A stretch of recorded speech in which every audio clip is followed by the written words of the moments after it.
자, 오늘 함께 살펴볼 말씀 보겠습니다. 오늘 우리가 살펴볼 말씀은 사사기 16장 15절에서 22절 말씀입니다. 사사기 16장 15절에서 22절 말씀입니다. 자, 어플이나 우리 앞에 화면 다 봐주시면 좋을 것 같고요. 다 보셨으면 우리가 함께 합독하도록 하겠습니다. 자, 네, 자막 보여주시고 우리가 함께 합독하도록 하겠습니다. 들릴라가 삼손에게 이르되 당신의 마음이 내게 있지 아니하면서 당신이 어찌 나를 사랑한다 하느냐? 당신이 이로써 3번이나 나를 희롱하고 당신의 무엇으로 말미암아 내겐 말하지 아니하였도다 하며 날마다 그 말로 그를 재촉하여 조름에 삼손의 마음이 번뇌하여 죽을 지경이라. 삼손이 진심을 드러내어 그에게 이르되 내 머리 위에는 삭도를 대지 아니하였나니 이는 내가 모태부터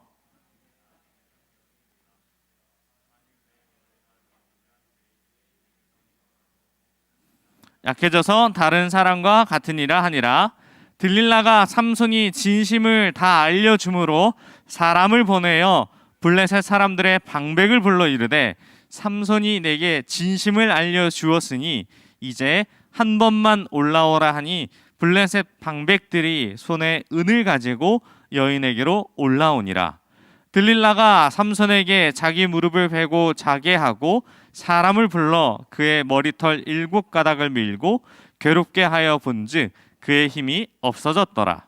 들릴라가 이르되 삼손이여 블레셋 사람이 당신에게 들이닥쳤느니라 하니 삼손이 잠을 깨며 이르기를 내가 전과 같이 나가서 몸을 떨치리라 하였으나 여호와께서 이미 자기를 떠나신 줄을 깨닫지 못하였더라. 블레셋 사람들이 그를 붙잡아 그의 눈을 빼고 끌고 가사에 내려가 놋줄로 매고 그에게 옥에서 맷돌을 돌리게 하였더라. 그의 머리털이 밀린 후에 다시 자라기 시작하니라. 아멘. 삼손의 마음이란 제목으로 하나님의 은혜를 함께 나누도록 하겠습니다.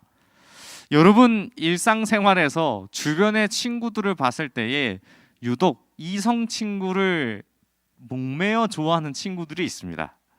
특별히 이런 친구들을 우리가 뭐라고 이야기하는지 아십니까? 밝힌다라고 이야기를 하죠. 자, 우리 병성이가 고개를 심각하게 끄덕이는데 혹시 병성이가 여자친구를 많이 밝히나요? 아, 그래요? 아, 누구를 가리키고 있는데, 네, 그러면 우리 여자친구들한테 한번 물어보겠습니다. 이 중에 여자친구들 중에 남자를 굉장히 밝히는 친구가 있어요? 오, 감싸주기예요? 지우가 계속 누굴 쳐다보는 느낌인데 눈으로 누굴 쳐다보는 느낌인데 우리 보면은 우리 여자친구든 남자친구든 굉장히 마음을 다해 힘을 다하여 하나님을 사랑해야 되는데 이성 친구를 열심히 사랑하는 애들이 있어요. 그죠? 막 그 친구 아니면 죽을 것 같고 막 그 친구 아니면 못 살 것 같고 하잖아요. 근데 그거 다 거짓말이에요. 또 헤어지잖아요. 그러면 또 다시 또 다른 사람한테 그렇게 목매기도 해요. 왜 사람은 이렇게 좋아하는 사람, 사랑하는 사람한테 목매이는 걸까요? 그런 사람들에 보면은 의지가 어떠한 부분에 있어서 약하거나 다른 사람들한테 기대고자 하는 마음이 굉장히 큰 부분이 있습니다.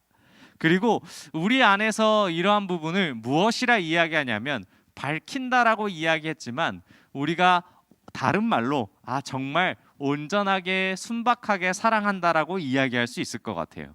근데 다만 성경에서는 하나님을 통하여서 우리에게 이야기하기를 그 어떤 것도 하나님보다 더 사랑할 수 없다라고 이야기해요. 그래서 항상 내가 좋아하는 가족이나 어떠한 이성 친구는 하나님 다음에 우선순위로 내려가게 되는 거죠. 근데 그것이 만약에 하나님보다 위에 놓게 되는 순간 우리는 하나님을 사랑하는 것이 아니라 우상을 숭배하게 되는 것이죠. 이것이 바로 성경의 이야기입니다. 성경을 보면은 이러한 같이 성경에도 이성을 많이 밝히고 대표적으로 집착하는 이 사람이 나오는데 바로 오늘 본문에서 나타났던 삼손의 인물입니다. 삼손에 대한 기록을 살펴보면 삼손은 몇 번이나 결혼하냐면 총 3번의 결혼을 합니다. 첫 번째로는 정식으로 결혼한 아내인데 이 여인은 무엇이라 이름하지 않고 어떻게 소개를 하냐면 블레셋의 딸이라고 이야기합니다. 자, 상식적으로 한번 생각해 보겠습니다. 블레셋의 딸, 어떤 느낌일까요? 상상해 본 적 있어요? 삼손이 좋아할 만큼의 블레셋의 있다. 저는 이것을 어떻게 상상했냐면 저희 아는 이제 친한 형이 이렇게 얘기를 하더라고. 이방 여자지 않냐라고 하더라고요. 그러면 우리가 상상할 때에 이방 여자가 누구예요? 다른 나라의 사람이라고 이야기를 할 수 있죠. 우리 주변의 다른 나라가 중국이나 일본이나 아니면 인종을 초월한 서양일 것 가능성이 높을 것 같아요. 그러면 이스라엘 가운데 있어서 이스라엘 민족 안에서 반드시 결혼해야 될 그 사사라는 사람이 이방 여자, 즉 우상을 섬기는 사람과 결혼한다라는 사실은 있어서는 안 될 것이죠. 근데 이방 여자에 따라서 굉장히 많은 매력적으로 느꼈는데 이것이 아마 우리가 생각하는 것과 비슷할 것 같습니다. 최근 유튜브를 보면 그 한국인 남자와 일본인 여자가 결혼한 그러한 유튜브 부부들이 굉장히 많이 올라와요. 그런 것을 봤을 때 아니 저 사람이 과연 저렇게 이쁜 여자와 결혼할 수 있을까? 이런 생각을 하는데 결국에는 이런 모습을 보면서 아 이것이 사랑으로서 열매를 맺었구나. 어떠한 우리의 기준에 있어서 물질적이나 어떠한 조건적인 부분을 보고 결혼한 것이 아니라 아 이 둘은 정말 국적을 떠나서 좋아하는 마음으로 아 사랑을 해서 결혼에 이르게 됐구나 이런 모습을 보게 됩니다. 그러면 이 삼손이 쫓았던 여자들을 한번 살펴볼게요. 이 삼손은 첫 번째 자로 이 블레셋 여인이라 기록하였고 나시린과 사사로 구별되어 택함을 받은 사람이 이방 여자와 결혼하는 큰 실수를 저지르게 됩니다. 이 첫 번째는 이러한 여인이고요. 두 번째로는 이 여인에 대한 이름은 기록되어 있지 않지만 가사 지역에 살고 있는 기생이라고 이야기합니다. 쉽게 얘기하면 몸을 파는 여자를 우리는 기생이라 이야기하죠. 성경에서 사사로 선택한 사람이 정식적으로 결혼했다가 다른 여자를 쫓아서 살고 있는데 기생이랑 결혼을 해요. 이건 역시도 성경적으로 혹은 사사로서 해서는 안 될 일인 거죠. 자, 세 번째로는 무엇이라 이야기하냐면 우리가 잘 알고 있는 대로 바로 들릴라라는 사람입니다. 삼손과 들릴라, 우리가 봤을 때는 아름답게 포장될 수 있는 어떠한 에피소드가 될 수 있는데 성경은 그것을 굉장히 좋지 않게 이야기하고 있습니다. 앞서 이야기한 것 같이 사랑이 우상이 되었기 때문에 그렇습니다. 삼손으로서 가장 사랑해야 될 사사로서 대상은 바로 하나님인데 여자를 쫓아서 살아가게 됐던 것이죠. 성경에 기록된 사람들만 3명인데 당대의 영웅으로 살고 있었던 삼손에게는 과연 몇 명의 여자가 더 있었을까요? 아마 성경에 기록하지 않았지만 더 많은 여자들이 있었을 것입니다. 이 삼손과 들릴라의 에피소드가 성경에서 중요한 이유는 삼손이 죽게 되는 이유가 바로 이 들릴라 때문에 그렇기 때문에 매우 중요합니다. 그래서 한번 우리가 생각해 봤으면 좋겠습니다. 삼손에게 있어서 들릴라는 어떠한 존재였을까요? 사랑하는 사람이라고 생각했을 때는 뭔가 맞지 않습니다. 앞서 저희가 일부 예배 드리면서 이 들릴라에 대한 어떠한 정보를 얻었는데요. 이 들릴라가 삼손을 사랑한다 했지만 삼손보다 더 사랑하는 것이 있었습니다. 무엇이냐면 그것은 바로 돈이라는 것을 좋아했죠. 삼손이 어떻게 이야기하냐면 삼손이 블레셋과 싸워서 매번 승리를 쟁취하니까 이 블레셋 사람들이 삼손의 힘의 근원이 어디인지를 찾으려고 이 들릴라를 들들 볶습니다. 무엇으로도 요약해도 안 되니까 결국에는 마지막 돈을 써가지고 이 들릴라를 꼬시는데 그 들릴라한테 무엇을 달라고 무엇을 주겠다라고 약속을 하면 너가 삼손의 약점을 알아와 그러면 내가 은 1,100개를 줄게 라고 성경에 기록되어 있습니다. 근데 이 은 1,100개가 지금 우리나라 돈으로 만약에 환산을 하면 얼마 정도 되는 금액이냐면 약 121억 정도 된다고 합니다. 삼손의 약점을 알려와 내가 121억을 줄게. 이렇게 얘기를 하죠. 자, 한 번 더 이야기할게요. 승민이의 약점을 알아와 121억을 줄게. 했을 때 여기에 발설할 사람도 엄청 많을 거예요. 그렇죠? 우리 안에서 이러한 부분이 과연 무엇이 약점인지, 무엇을 하나님보다 더 사랑하는지를 성경은 이미 이야기하고 있고 너무나도 잘 알고 있어요. 결국 이 에피소드 가운데에 삼손보다 더 사랑하는 돈을 위해서 결국 삼손을 팔게 되죠. 그래서 삼손을 들릴라가 들들 달달 볶습니다. 너 총 3번이나 총 4번에 걸쳐서 하는데, 첫 번째는 무엇을 이야기하냐면 이 너를 사랑하니까 내가 너를 사랑하지 않냐, 그러면 너의 그 힘의 비결을 알려달라고 계속 이야기를 합니다. 그래서 삼손은 부득이하게 거짓말을 하게 돼요. 첫 번째로 어떤 거짓말을 하게 되냐면 마르지 않는 새 활줄로 자신을 묶으면 힘을 잃는다라고 이야기를 했습니다. 그래서 삼손이 잠들었을 때 마르지 않는 새 활줄로 묶었는데 그 모습을 보고 들릴라가 블레셋 사람들 빨리 들어와 묶어놨어 했는데 어떻게 됐죠? 일어나자마자 그 마르지 않는 새 활줄을 다 끊어버리고 블레셋들을 쫓아내죠. 두 번째로는 쓰지 않는 새 밧줄로 묶으면은 내 힘을 잃는다라고 이야기를 하죠. 이건 역시 실패하게 됩니다. 세 번째로는 머리털 7가닥을 배실에 나일실에 섞어서 짜면 된다고 얘기하는데 이건 역시 되지 않습니다. 이러한 실패가 반복되자 삼손에게 들릴라는 이렇게 이야기합니다. 나를 희롱하냐? 나를 사랑하지 않느냐? 이렇게 이야기합니다. 우리가 흔히들 이야기하죠.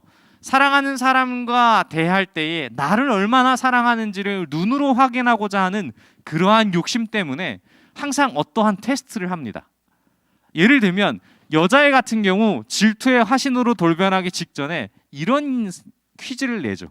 무엇이냐면 지나가는 아름다운 어떤 여성을 보고 와, 쟤 이쁘다라고 얘기했을 때에 남자친구의 반응을 보기 시작합니다. 남자친구는 아무런 생각이 없어요. 그래서 이쁘네 이러면 그날은 내 여자친구의 마음이 항상 좋지 않습니다. 그게 일주일을 갈 수도 있고 한 달을 갈 수도 있는 것이죠. 나는 아무 생각 없이 이쁘네 라고 했는데 그것이 여자친구의 마음에게는 화살이 쭉 꽂게 된 거죠. 여자친구가 듣고 싶어 했던 말이 무엇일까요? 무엇일까요? 우리 연애 안 해봤죠? 연애를 하고 있는 사람이 누군지를 아는데 연애를 안 해봤다고 하네요. 거짓말을 하고 있어요. 자, 뭐라고 대답할 수 있어요? 여자친구들이 한테 물어볼게요. 듣고 싶은 이야기가 뭐예요? 이 상황에서? 세이한테 물어볼게요. 세이야, 네가 이 상황이라면 너가 듣고 싶은 얘기가 뭐야? 생각이 없어? 그래? 그러면 지유한테 물어보자. 지유야, 네가 만약 이 상황이라면 너는 어떤 세기를 듣고 싶어? 아무런 생각이 없어? 그러면 누가 이 대답을 잘해줄 것 같아? 지목해봐 한번. 시은이? 시은이가 한번 대답해 줄래? 아유, 왜 그래?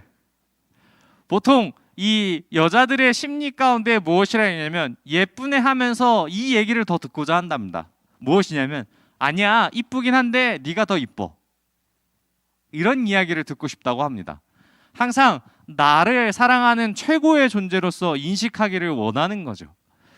성경도 마찬가지입니다. 하나님을 항상 이야기할 때 하나님보다 더 사랑할 수 있는 존재가 없다라고 이야기를 늘 합니다. 그래서 이 모습 가운데에 정말 하나님은 우리를 더 사랑하길 원하시고 이야기를 하는 거죠. 이 결국 삼손에게 들릴라가 계속적으로 달달 볶자 결국에는 이 삼손이 이 16절 말씀에 어떻게 기록되어 있냐면 삼손의 마음이 번뇌하여 죽을 지경이라고 이야기합니다. 그러니까 너무 이런 마음 가운데 스트레스를 받자 삼손의 마음이 번뇌하여 죽기 직전까지 괴로울 마음까지 가졌다라는 거죠. 결국 나신으로 자란 삼손은 자신의 비밀을 이야기하기 시작합니다. 나는 나신인으로서 하나님의 선택을 받아 택함 받은 사람으로서 시체를 가까이 하지 않고 부정한 것을 가까이 하지 않고 머리에 삭도를 대지 않고 포도주와 독주를 먹지 않는다. 이 모든 조건을 삼손이 부합했습니까? 아니죠. 결혼을 했는데 이방 여자와 결혼했죠. 머리에 삭도를 대었죠. 그리고 또 어때요? 포도주와 독도주 엄청 좋아했죠. 이런 모습 속에서 사사로서 나신으로서 행해서는 안 될 행위를 다 했는데 결국에는 이 하나님보다 더 사랑하는 사람의 그런 유혹에 넘어가자 자신의 힘의 비결인 머리카락을 잘림으로 말미암아 그의 힘이 떠나가게 됩니다. 근데 성경은 이 힘이 약해졌다라고 표시를 하지 않고 무엇이라 이야기하냐면 여호와께서 그를 떠나가셨다라고 이야기를 하죠. 자, 우리가 이 모습을 볼 때에 이 자신의 비밀을 이야기하며 머리카락이 잘려진 후 삼손은 그 블레셋 사람들이 공격을 하여서 어떻게 되냐면 두 눈을 뽑게 됩니다. 그리고 가사에 내려가 놋줄을 메고 옥에서 맷돌을 돌리게 합니다. 쉽게 얘기하면 노예 생활로 전락하게 된 것이죠. 이스라엘 지키고 보호하던 사사가 원수와도 적 같은 그런 블레셋 사람들에게 노예로 사로잡히고 마는 것이죠. 여러분은 삼손과 들릴라의 이 에피소드를 통해서 하나님은 우리에게 무엇을 말하고 계실까요? 삼손의 인생을 통해 우리는 저렇게 살지 말자라는 결론을 가질 수 있습니다. 또 다른 생각으로 이성에게 목숨을 걸면 망한다 이런 생각도 가질 수 있습니다. 실제로 역사를 살펴보면 이와 비슷한 사례는 엄청나게 많습니다. 우리나라의 경우 의자왕이 그랬으며 중국의 경우 양귀비와 칙천무의 사례를 보면 이와 비슷합니다. 삼손의 최후를 보면 두 눈이 뽑힌 채 짐승처럼 맷돌을 돌리는 신세 가운데 있을 때에 블레셋 사람들은 삼손을 보고 아마 이렇게 이야기했을 것입니다. 하나님의 선택을 받은 사사가 하나님의 은혜와 능력을 모두 잃고 놋줄에 매어서 그 맷돌을 돌리고 있을 때 블레셋 사람들은 블레셋의 신이 하나님보다 강하구나. 우리는 이스라엘을 당연하게 지배할 수 있는 그러한 사람이구나. 그리고 블레셋의 신이 하나님보다 강하다라는 사실을 그 사람을 낙해지고 그 사람을 학대함으로써 자신들이 스스로 높여지는 그러한 역할을 보고서 정말 만족하였을 것입니다. 그래서 사사로 나신인으로 부름받은 사람의 최후의 모습이 우리 결국 나타나게 됩니다. 그의 마지막은 어땠습니까? 머리카락이 점점 자라기 시작하자 삼손은 하나님께서 삼손을 들어 사용하십니다. 삼손이 한 기도를 살펴보면 그의 마지막 순간에는 나신인으로서 사사로서 자신이 지난 과거에 살아왔던 그 모든 악한 행동을 회개하지 않습니다. 삼손은 무엇이라 기도하냐면 하나님 이번만 나를 강하게 하사 블레셋 원수를 잡을 수 있도록 하나님께서 나에게 힘을 달라고 기억합니다. 이 기도의 내용은 삼손은 개인적인 목적을 향하여 힘을 달라는 기도의 내용입니다. 하지만 이 기도의 내용이 하나님의 목적과 일치하고 그의 생명을 놓고 간절히 기도하는 마지막 기도에게 하나님은 이 기도에 응답해 주십니다. 사랑하는 고등부 여러분, 하나님은 사사답게 살지 못했던 이 삼손에게 마지막 은혜를 베푸신 이유가 무엇일까요? 우리는 이 부분을 한번 고민해 봤으면 좋겠습니다. 삼손의 두 눈이 뽑혔다라는 것에 있어서 한번 주목해 봤으면 좋겠는데요. 삼손의 두 눈은 어디를 향해 있었죠? 하나님을 향해야 되는데 그 두 눈은 항상 여자에 달려 있었습니다. 그리고 두 눈이 뽑히고 머리카락을 잃고 무능력한 존재가 되었을 때의 삼손은 비로소 하나님을 찾기 시작했습니다. 무엇일까요? 왜 하나님을 찾았을까요? 자신이 머리카락이 길어서 힘을 가질 수 있던 것은 하나님이 그를 나신인으로서 택하셨기 때문에 힘을 가질 수 있던 것입니다. 그래서 모든 힘을 전락하고 모든 힘을 빼앗기고 아무것도 할 수 없는 무능력한 순간 자신의 신세를 깨닫게 된 것이죠. 나의 힘의 원천이 머리카락에 달린 것이 아니라 하나님이시며 나는 그저 하나님의 강한 능력을 사용하는, 드러내는 그러한 도구에 불과했다는 사실을 그 순간 깨닫게 된 것이죠. 그때 삼손의 간절한 기도를 들으시고 하나님은 응답하셨습니다. 그래서 하나님의 능력으로 블레셋의 사람들을 모두 건물이 무너져서 죽게 되고 하나님을 기만하던 블레셋 사람들은 심판을 받음으로 말미암아 하나님의 영광은 다시 드러난 것입니다. 사랑하는 고등부 여러분, 오늘 말씀을 통해서 하나님은 우리에게 이렇게 이야기하십니다. 어떤 모양이라도 우상을 버리고 하나님만 따르는 것이 우리의 방향성임을 알려주십니다. 그렇게 오늘 말씀을 통하여서 꼭 기도하셨으면 좋겠습니다. 성경은 우리에게 이렇게 요구하십니다. 그런즉 너희가 먹든지 마시든지 무엇을 하든지 다 하나님의 영광을 위해서 하라. 이 말씀을 우리가 반드시 기억하고 나아가야 할 것입니다. 여러분들의 능력은, 여러분들이 소유한 모든 것은 바로 하나님의 영광을 드러내기 위한 것임을 기억하시고, 우리의 인생에 있어서 오늘 말씀을 통해 주신 방향을 잃지 않고 우리의 능력이 아닌 그분의 능력을 드러내는 삶이 되는 저와 여러분이 되시길 바랍니다. 우리 들은 말씀을 생각하며 함께 기도하겠습니다. 주님, 우리 안에 능력의 하나님을 붙잡게 하여 주옵소서. 우리의 모자른, 우리의 능력 없는 것을 다시 한번 생각하게 하시고, 우리가 소유한 모든 것이 주님으로부터 된 것임을 깨닫고 나아가게 달라고 우리 주여 한번 부르짖고 통성으로 함께 기도하겠습니다. 주여.